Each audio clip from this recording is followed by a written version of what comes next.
Good afternoon. I'm truly honored to be here today in the presence of so many remarkable people.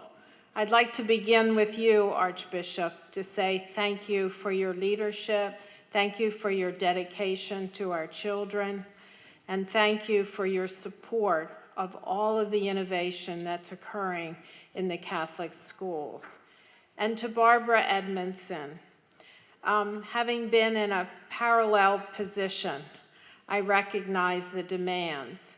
Several years ago, I was privileged to serve on the Blue Ribbon Commission to look at the status of the Catholic schools with a particular focus on the schools within the Baltimore City area and some of the surrounding areas, and to really project major changes that would elevate the schools that were in many ways struggling.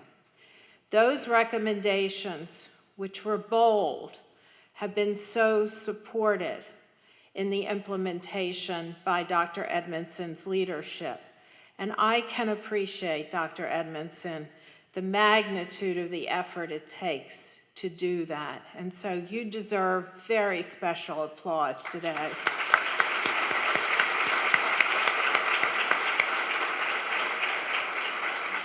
There'll be a redundancy in the thread of thanking Betty Contino, because she is the personification of the Energizer Bunny.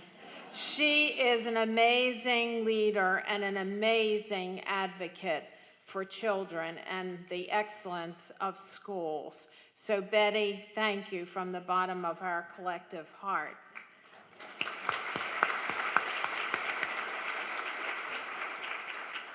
And Sister Rita Michelle, I have visited schools all over the world. I have never seen a great school that didn't have a great principal, and you are one of those great principals. Thank you.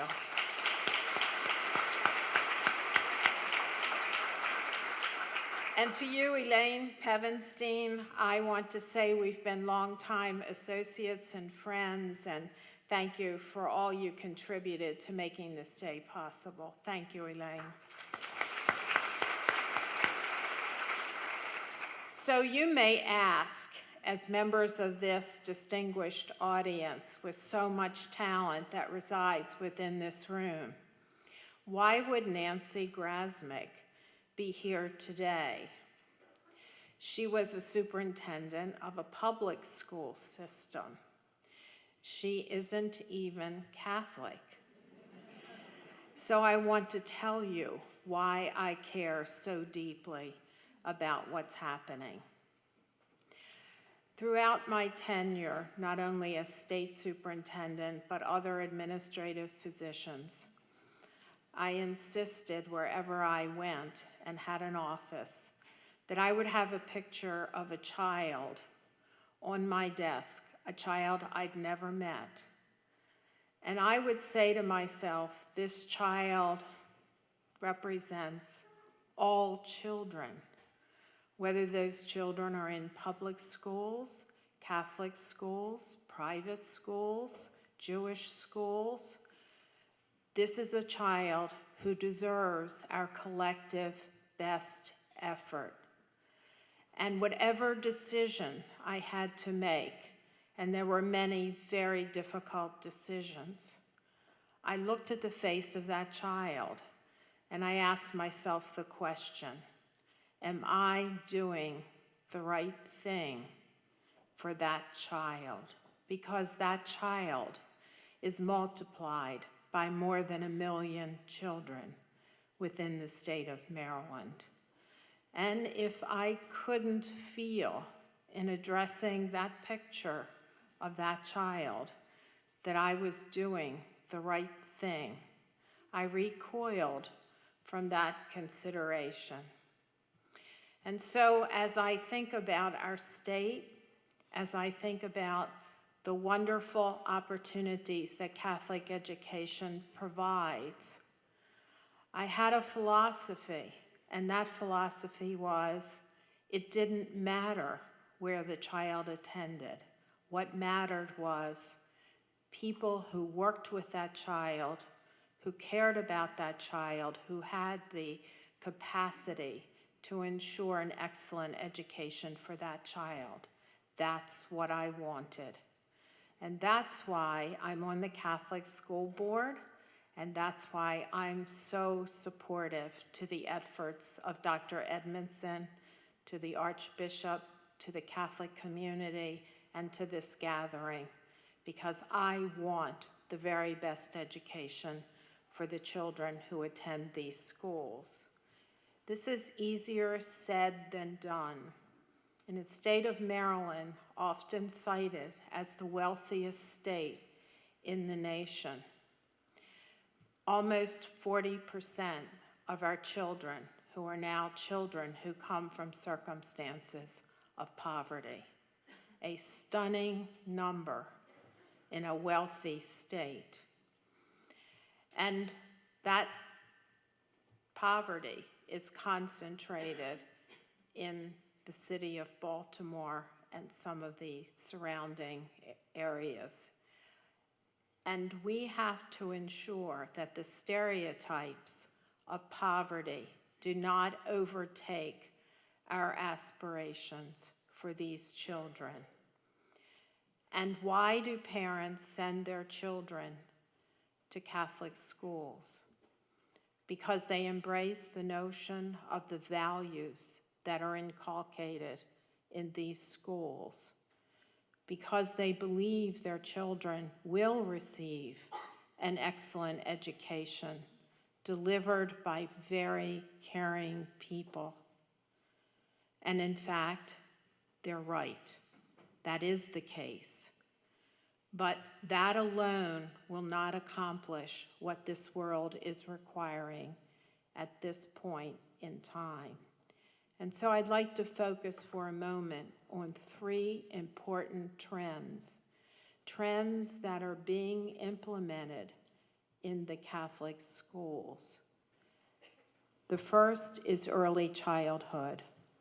For so many years, we've believed that we needed early childhood because a parent was not present to care for the child. We needed early childhood because parents didn't care and they wanted someone else to take care of their child. We know today, through the work of the neuroscientists that is robust, that these early years are the most critical years for developing very significant language skills that will make these children academically competitive when they enter school. Now, based on the public school model, I want to share one statistic with you. I became a huge proponent for early childhood education. And I was very excited through Governor Early to have all of the early childhood commitments consolidated in education. In 2001, we began a longitudinal look if we did the right things in early childhood education. That precedes kindergarten. What would the difference be when those children entered kindergarten? In 2001, only 49% of our children in 7 different areas could honestly be certified as ready for more formal schooling. Last year, it was 83%. Imagine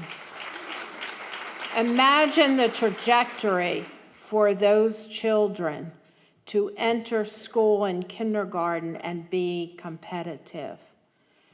We followed those children, and we also know that our highest dropout rate occurs in 9th grade, and children who come unprepared for the rigors of education in a more formal sense are the children who are so vulnerable to that dropout. And so I'm excited that this is on the agenda of the Catholic schools. and particularly in areas where children often do not have the modeling and the nurturing that they need to come to school ready to learn. The second one is STEM, science, technology, engineering, and mathematics. I had the privilege of serving on the National Academy of Sciences effort, which became a national effort in legislation through Congress, called Rising Above the Gathering Storm. It was to look at America's competitiveness vis-a-vis foreign countries. And the conclusion was, if we do not excel in science, technology, engineering, and mathematics, America will lose its competitive stance and priority. And so just to punctuate the point, I'd like to read 3 important quotes that arose through the work of this National Academy of Sciences. A business person from Intel, we've all heard of that corporation, who said, "We go where the smart people are." Now our business operations are 2/3 in the United States and 1/3 abroad. In 10 years, we predict that will have changed. 2/3 will be abroad and only 1/3 will be in this nation. As Americans, that should concern all of us. The second is the former chairman of IBM. We don't step to the challenge, if we don't step to the challenge of finding and supporting the best teachers, we'll undermine everything else we are trying to do to improve our schools.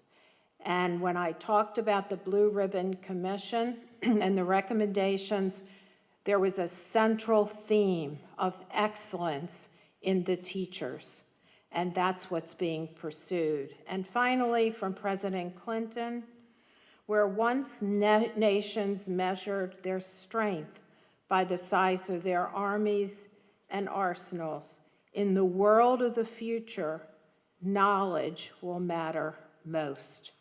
And so as the Catholic schools are pursuing where these STEM initiatives should be integrated, we must remember this is not just a Maryland initiative. This is a call to action for our nation. And finally, as we look at the demographics of this state and look at dual language, we have to be aware that we have a rising 5% of the children who are speakers of other languages. This world is shrinking. The ability to communicate is critical across nations. And so as we look at what's happening in the Catholic schools, it is so energizing and exciting. And I would simply close by saying we should never rest on our laurels. We should continue to accelerate, to expect more Blue Ribbon schools. And I commend the idea that there were 3 named this year. But every one of the Catholic schools should ultimately be a Blue Ribbon school. And so finally, I would say, remember, education makes every other profession possible. And then from man and Superman, for all of you, being used for a purpose, recognized by yourself as a mighty one, is the true joy of living. Thank you.